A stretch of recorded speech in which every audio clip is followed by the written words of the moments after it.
Hi everyone, today I'm going to be talking about a couple of products from Cali Protective. I have the Cali Protective Maya 3, great bike helmet for commuting back and forth to work. I first heard the Cali brand on a YouTube channel for, I think I was looking at e-bikes. It was for Bolton e-bikes, I believe, which is now Area 13 bikes. But basically, this is the only product he carries now, which A, speak volumes to me because I trust Kyle's opinion of it, as well as he did some interviews with the sales guy at a bike show. One of the things that really sold me on the Cali was how they make their helmets basically. In a traditional sense, way most people make helmets are is they do a injection molding of the plastic shell, and then they do an injection molding of the foam.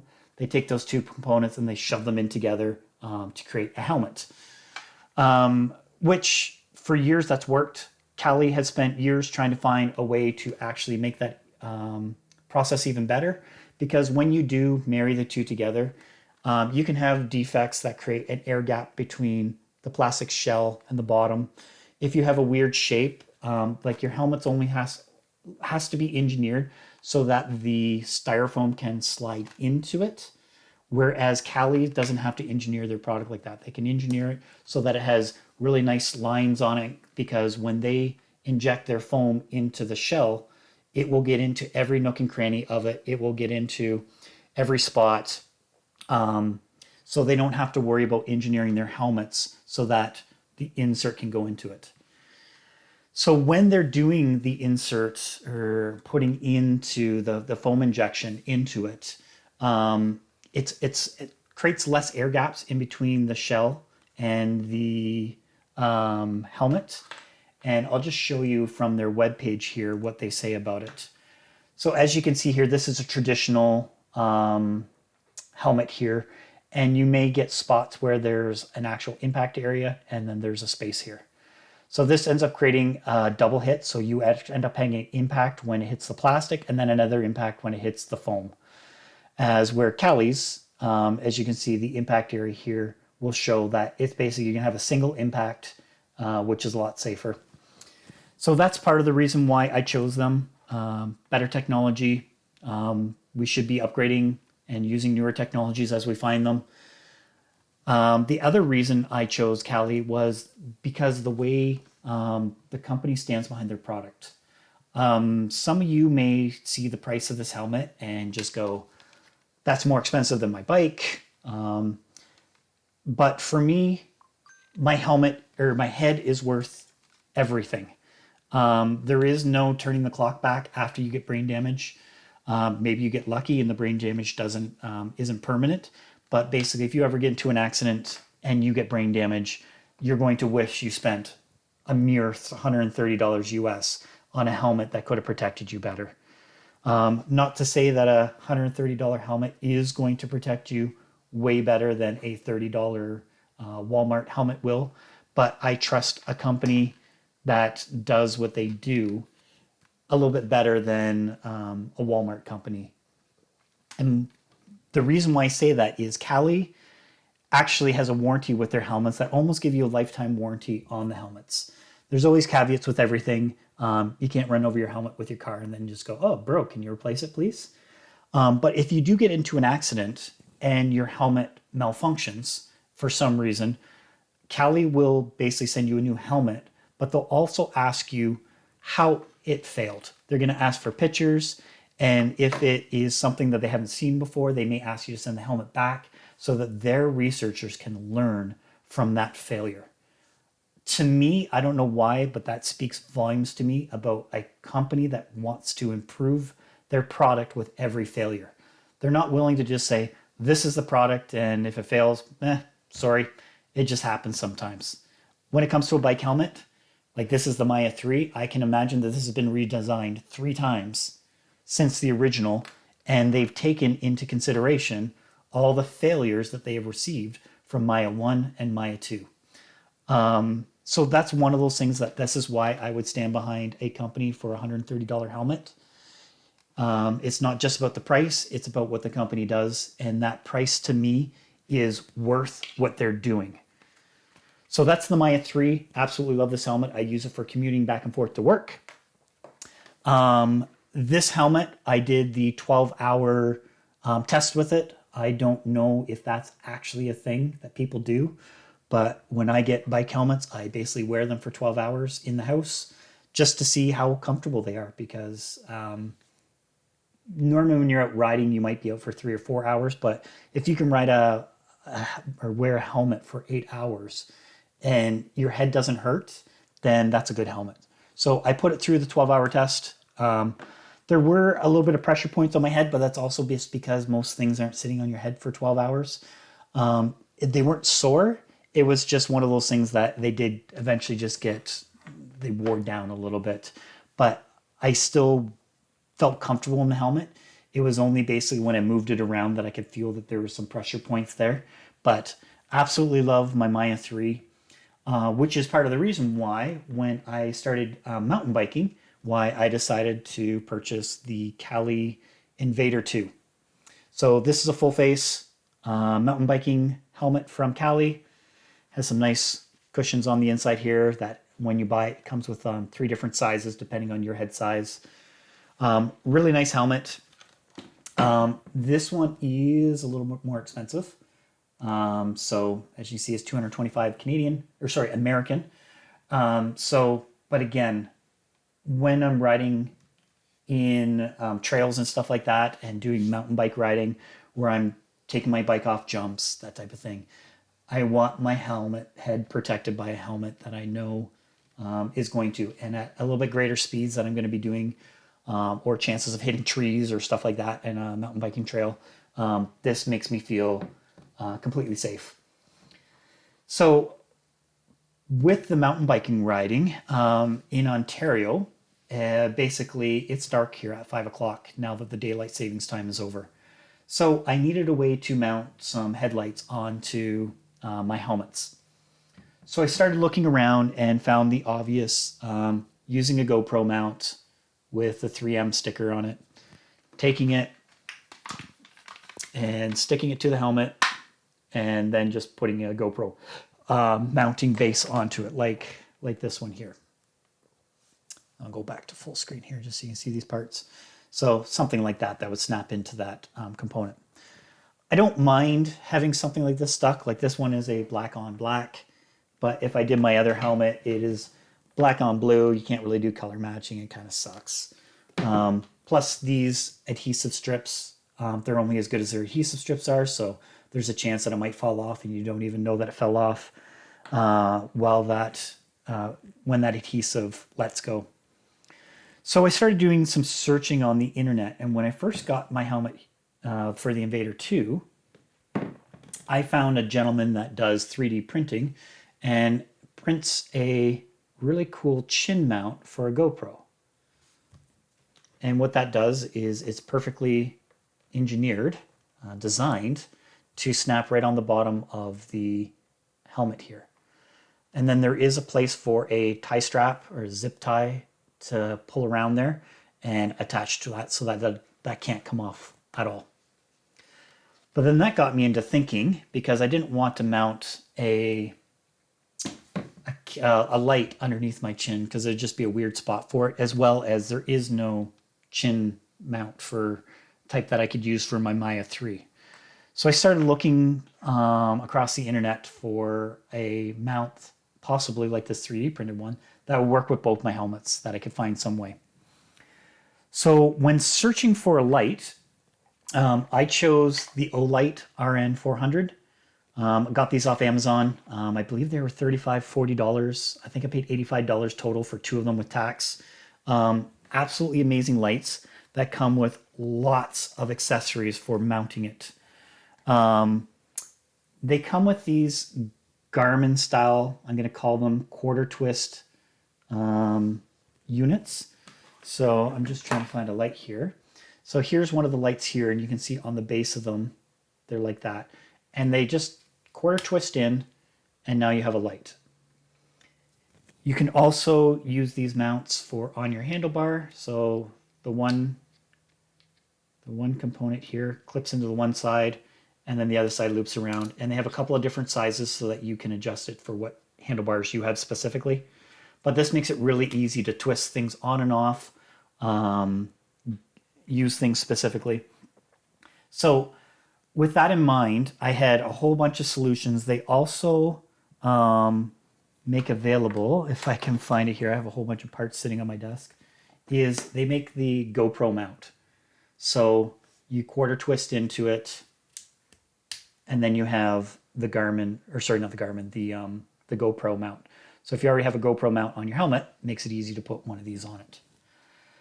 So with that, I started doing a little bit of research. I kind of found that I could actually slide the one handlebar one into my helmet, and it is actually in there really good.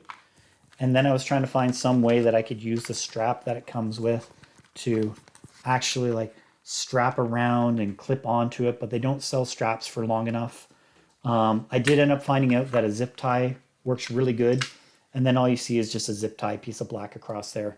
But it worked really amazing for making that go into the helmet. So that was my first solution. It worked great until the first time that I took it out. I realized that my headlight wasn't really facing exactly where I wanted it to face, or shining where I wanted to shine. So this solution was great, but I was looking for another way to possibly get something on there. So I started searching the internet and searching basically for a Maya 3 or an Invader 2 GoPro mount. And lo and behold, you can't get to this page unless you search for it. But basically I found a mount kit that is sold by Cali Protectives. And it is specifically for the Maya 3 and the Invader 2. To which I kind of went, well, that's a no-brainer. I'm buying those, and it's $6. So one of the problems I had was when I found this mounting kit is this is the only information you get. It just says it's a versatile mount kit that fits these helmets. Doesn't tell me anything about it. So that's why I'm figuring I'd make this video so I could show you guys what these components do and how they exactly attach to your helmet. So if I zoom up or look at this picture here, there is a couple of components here. They say there's 4 of them.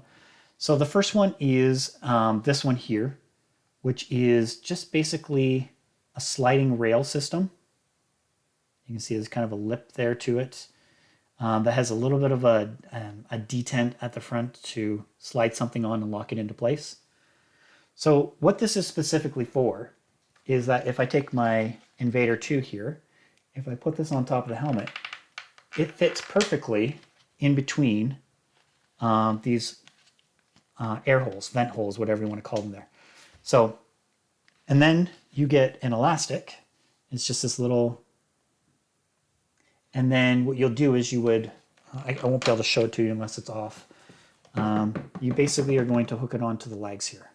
So you would put it through the helmet, obviously, and then that elastic band is going to keep it secured to the helmet. So now this can't possibly come off. And what that now gives you is you have a mounting rail system on your helmet that lets you use some of the other accessories that it comes with. So these 2 devices they slide onto that rail. So I'll show you those 2 components next.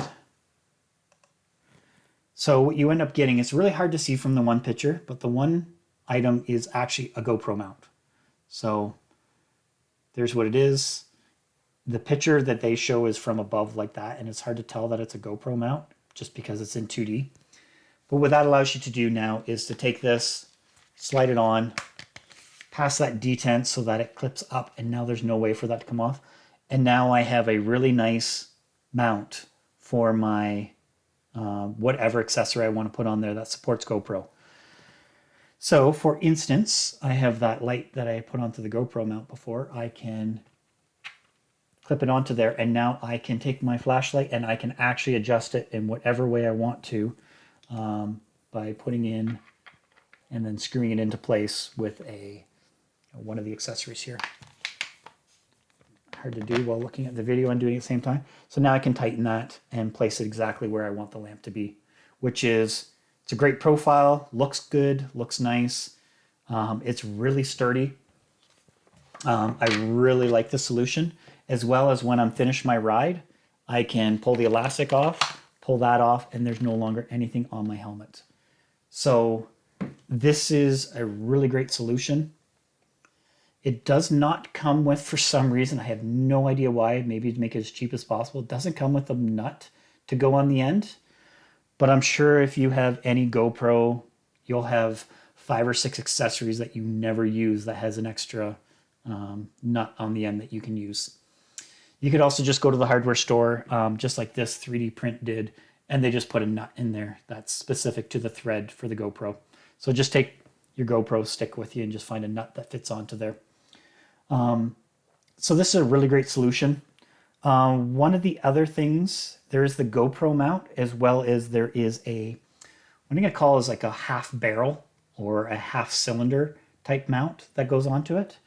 So based on the way it slides onto it like that, this looks like it gives you a curved surface so that you can, just going to replace this one with the curved one and put it on the helmet just so you can see it. Come on. So this now gives you a mount that looks like this.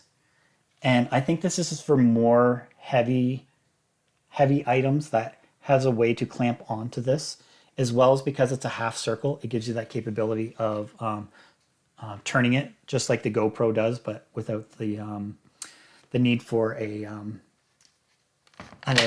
bolt through it. So that's another accessory. I've never seen anything that uses one of these. That doesn't mean it could be like the newer version of the GoPro take these type of mounts, or a specific flashlight takes that type of mount. But that's another accessory that it comes with. As well as there is, that they don't show in the photo, are 3 extra things. So there is a mount like this one here that has like little fingers off to the side. And it's like a little rubber tube and a rubber strap of some kind. Now I've been able to determine that the rubber strap goes over top of this, and basically whatever is being held in here is secured in here by this rubber little strap here. So I'll just show you that. So that basically isn't like that, and it holds in its place. And then the only thing that I can think that this little rubber tube is for is that whatever device that you may put in here is something that it will hold it in place and maybe create a little bit more friction because there's some rubber, or to size it down a little bit because this might be too big. So this gives you a little bit more friction. Obviously, if you know what these 2 mounts are for, or have devices, then you know exactly what these are for. They slide onto the rail system the same way as everything else does. So again, if you know what these are for, you know exactly what they're for, which is great. So the other thing is, that is the accessory kit. The other thing that I purchased from them is let me go back to my browser here, is the visor mount. So now what this specifically is this component, but built into the visor already. So instead of needing to mount this on somewhere and I want to put something on the visor, this basically replaces this component. If you are purchasing this component, please note that it does not come with any accessories. I don't know if that's on purpose, if it's by accident, but I would pair this with the mount kit. I would purchase this because it has all the little mount sliders and GoPro, whatever it is. This only came like this for $10. So just be aware, you probably need to buy this kit and the other one together to get the different things on there. But just like the other one, you would take, for instance, the GoPro mount. And now you have the GoPro mount on there. And then you can mount whatever GoPro type device you have. I always say GoPro because that is what this type of mount is. It doesn't always have to be for GoPro, because obviously my flashlights come with a GoPro accessory type mount, but it makes them a little bit easier to mount. So yeah, that's the visor mount. And then you would obviously just replace the visor on here with that one. which is great. This also has a little bit of a detent in the back too, basically so you can make sure things don't come off your helmet while you're riding. Some of the other things here. So that's the mount. That's the mounting kit. It comes with more than this. If you guys do have any questions about any of these accessories that maybe I didn't cover or I didn't think about, please feel free to drop a comment in below here and I'd be glad to answer it. I figured I'd just do this video because I couldn't find out anything about this. And if I had known they existed, I would have bought them a long time ago. Talking to the salespeople at Cali Protective, they were absolutely amazing. They were extremely helpful. I geeked out with the salesperson on the phone for probably about 20 minutes with mountain bike riding and e-bike riding. So I really appreciate their salespeople for taking the time to make sure we understand the products. I also did talk to him about the maker community and making sure that, hey, if you guys are making such highly engineered helmets, that components like this can exist for it, then you should release those specs to the maker community so that the maker community can possibly add other things to it. Like, for instance, I said to him, there's spaces in the back. Like if somebody wanted to put a blinking red light in the back only for when they're doing nighttime riding into this space maybe, that it just slides into there perfectly. Then companies can do those type of things, but they were really open to ideas. They didn't say anything was going to happen from it, but at the same extent, they're very happy to hear from happy customers. Hopefully, that's everything I wanted to talk to you guys about today and explain to you. Again, if any questions, please drop them in below. Thanks for listening. I know it's a long-winded view to show you 4 little pieces of plastic, but I always think it's nice to tell a story with it. Thanks, everyone, and we'll talk to you later. Happy riding.